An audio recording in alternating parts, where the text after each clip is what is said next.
ninka badsada dumarka dhex joogidooda la noolaanshahooda la fadhiisigooda xishoodkaa ka dhammaada ilaa marka dambeba uu dumar oo kala noqdo xasaasiyadba ma qababa inuu iska dhex joogo kadaalika haweenayda ragga ku dhex nool goobaha iskuullada jaamacadaha majaalista laysugu yimaado ku dhex korta iska dhex joogta marka dambe nin bay noqotaa hawa kamaba qabtaba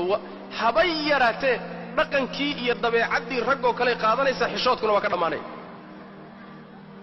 xishoodkaasi hadduu dhintana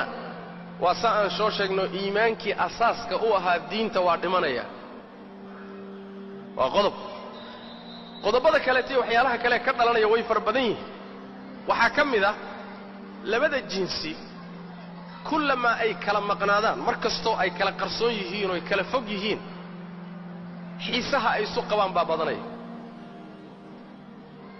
xiisaha ay isu qabaan iyo rabidda ay israbaan baa badanaya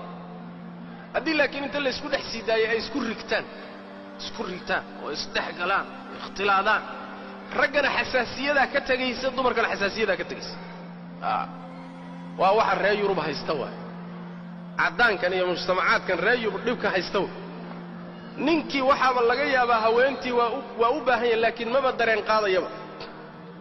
naagtiina waa baahanta laakiin maba dareen qaadaysaba